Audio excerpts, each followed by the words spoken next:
This is peak, just 1 week into development. The footage you're seeing now was the beginning of a month-long game jam in Korea, and a final Hail Mary to save the company from a severe existential and creative crisis. After having their next major project abruptly cancelled and hitting a brick wall with major publishers no longer wanting to fund indie developers, the team was completely burnt out and facing a complete crisis in the studio. With just 7 developers locked in a single Airbnb in Korea, the core of the game, including nearly all of its levels, was built in a single month. And when Peak finally dropped, it went on to sell over 10 million copies. So this begs the question, how did just 7 developers crammed into a South Korean apartment over a single month ship a cultural phenomenon that major publishers spent 4 years and hundreds of millions of dollars failing to replicate?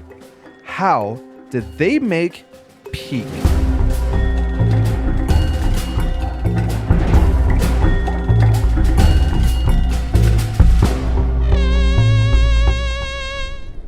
While the development of Peak began in February of 2025, the idea for the game had been around internally roughly a year before that, in the most insane way possible. Aggro Crab's creative director, Kaylin Raspberry Pollock, was hanging out in a hot tub in Sweden with developers from Landfall. While soaking in the hot tub, they conceptually pitched a loose idea, an open-world survival game where players act as a group of lost nature scouts on a mysterious island. At the time, it was just a vague concept, but they got hyped on the core concept. The pitch was put on the back burner as the team had just shipped their latest game, Another Crab's Adventure, but they ran into a pretty big problem. The game sold hundreds of thousands of copies, ultimately pushing past 600 to 700,000 units, and racked up overwhelmingly positive reviews on Steam. But despite delivering a massive hit, when Aggro Crab tried to pitch major publishers for their next big ambitious project, they hit a brick wall. Investors either thought their budget requests were too high or were pulling back entirely from mid-tier indie funding in a volatile market. The team was also very burnt out at this point. Another Crab's Treasure took roughly 3 years for the team to make, and the small team of developers were completely burnt out. Aggro Crab initially set out to work on a sequel, but due to creative differences and shifting funding landscape, the project lost its financial backing and was abruptly cancelled. The studio's initial failure to secure funding for their next big game forced them into a crisis point. Rather than continuing to burn out trying to appease risk-averse investors for a massive project, they completely shifted their strategy. They decided to drop the multi-year development cycle. That's when the second developer of Peak stepped in, Landfall. Fresh off their own viral success with content warning, Landfall had extended an open invite for Aggro Crab to join them on their next routine internal game jam in Seoul, Korea.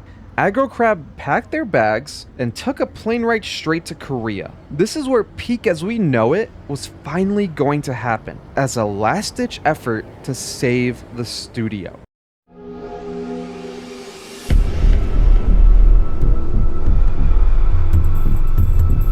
The internal game jam was set for February of 2025 with the sole purpose to build a game. The team was comprised of 4 developers from Landfall and 3 developers from Aggro Crab. The moment the 3 Aggro Crab developers landed in Seoul to meet up with the 4 Landfall devs, they went straight to a local IKEA, bought a bunch of desks and office chairs, hauled them back to the apartment, and set up a makeshift studio space in the living room. They took that vague old school concept from the Swedish hot tub, being a group of lost scouts on an island, and immediately started throwing code at the wall. Because it was a cross-studio collaboration between 2 teams who had never built a game together, week 1 involved figuring out each other's bizarre habits. Every single waking hour of that first week consisted of either coding core movement / physics, arguing over design, or walking out to grab Korean barbecue and soju while talking more about the game. By the end of that very first week, they had already hammered out the foundational prototype of what you're looking at in this early footage. By week 2, in that apartment, the initial chaos of setting up desks and shaking off jet lag had settled into a rhythm of what the team called cowboy development, which is an unstructured, fast-paced software development style where programmers write and deploy code directly with little to no formal planning, bureaucracy, documentation, or oversight. There was no project manager, no rigid roadmaps, and no corporate sprint planning. Instead of relying on extensive user testing or meticulous design debates, the developers built what felt fun right now. If it works, it stays. If it doesn't, it gets deleted just as fast. Communication happened by shouting across the room, dropping a quick message in Discord, or simply looking over at the person next to you. With the core mechanics locked down from week 2,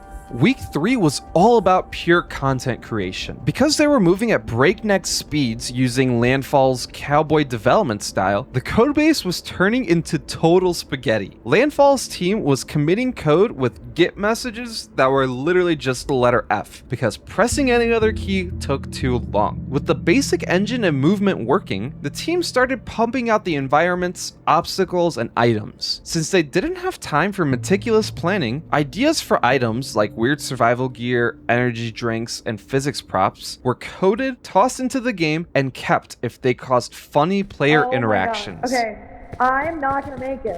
What part of I'm not gonna make it do you not understand? My body is hungry, I'm running out of health, and you're just leaving me here in the dust. I need something to eat.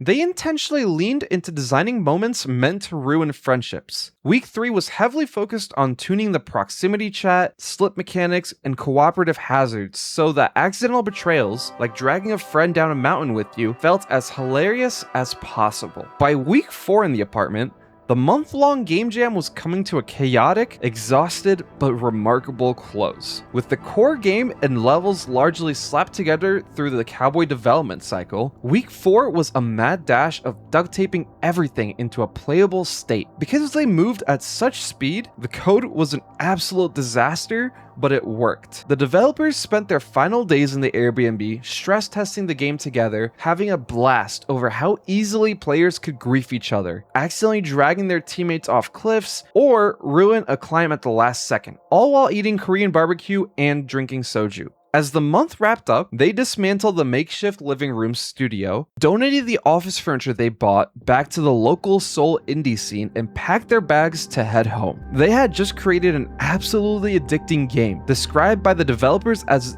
the best 4 weeks of their lives. 80% of the game was complete, but the last 20% of remote polish would be the hardest part of developing Peak.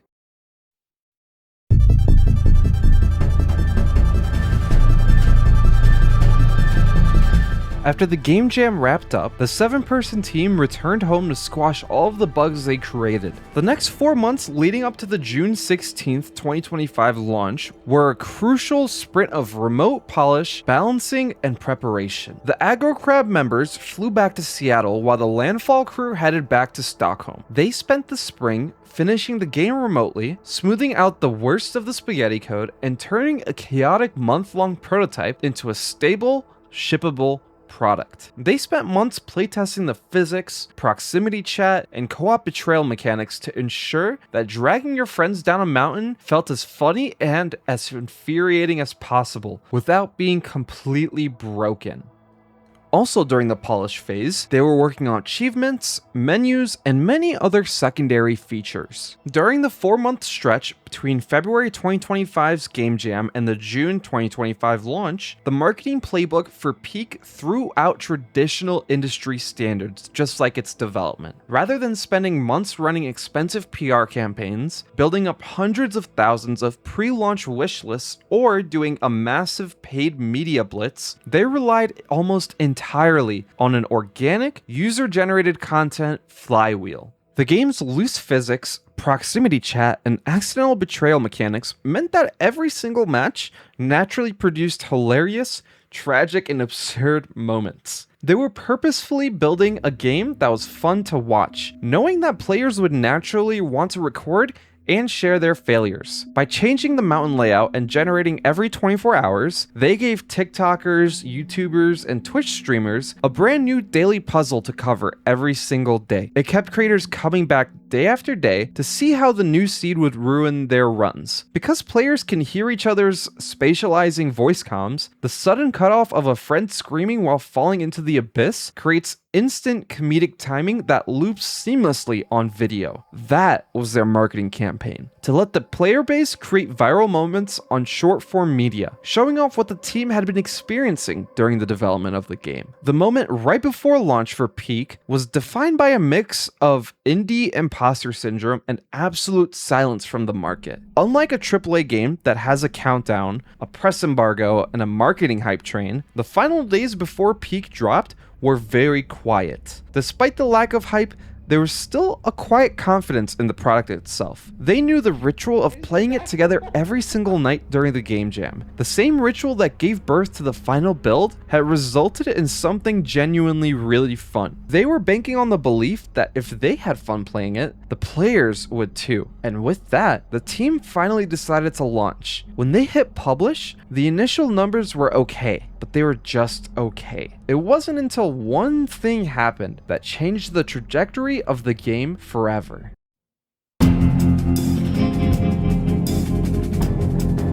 The teams had flown to Sweden intending to press the launch button, kick back, and take a well-deserved vacation after the stressful months of finishing the game remotely.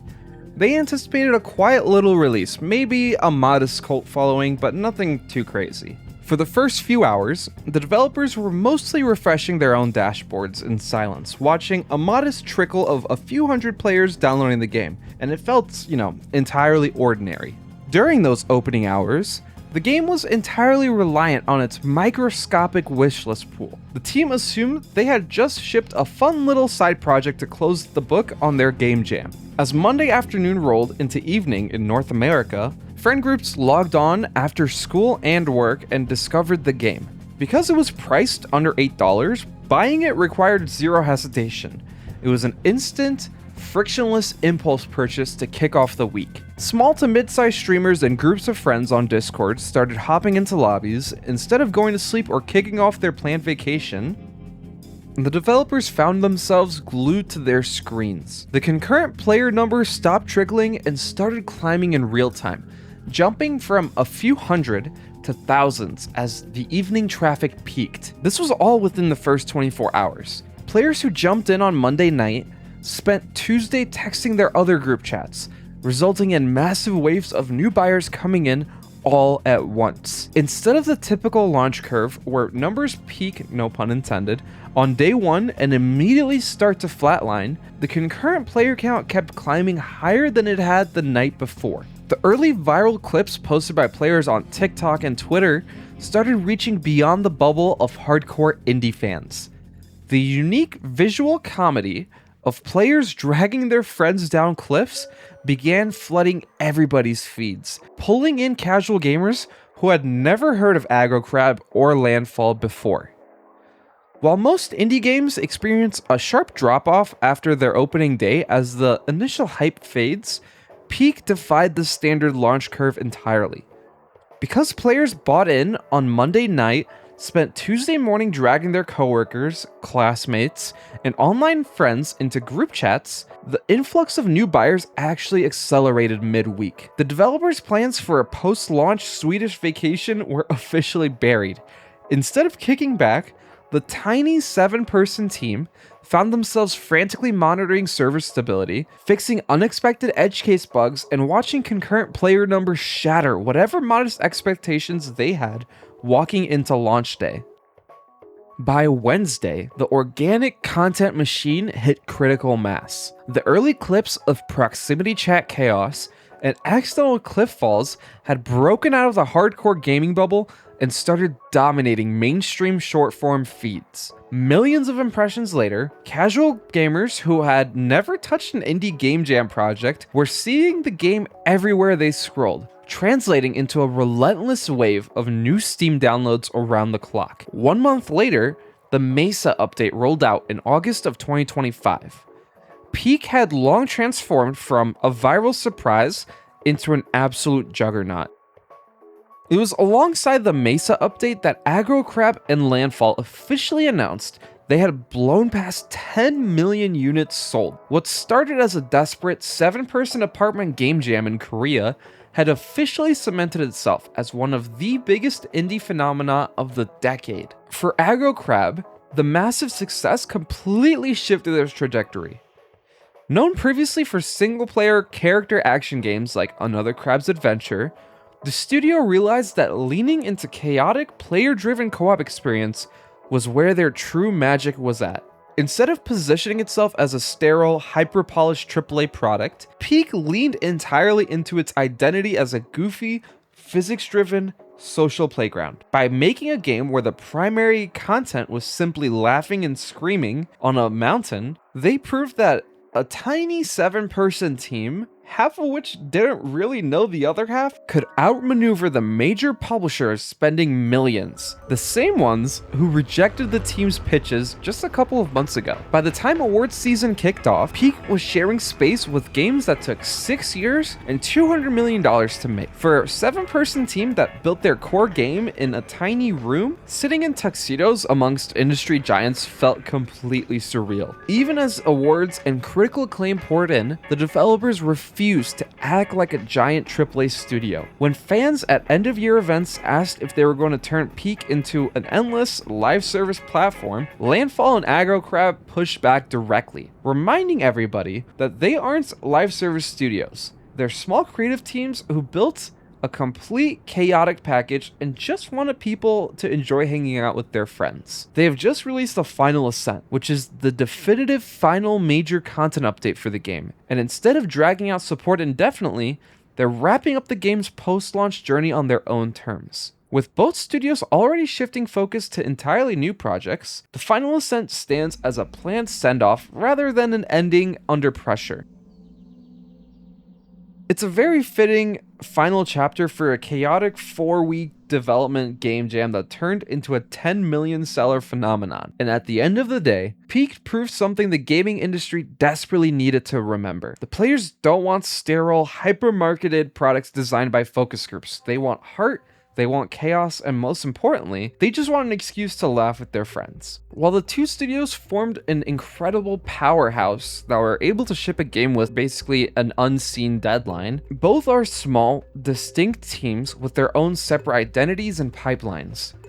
Armed with millions of dollars, both studios are moving on to their own individual projects, completely funded, and having experienced the most insane year of their entire lives.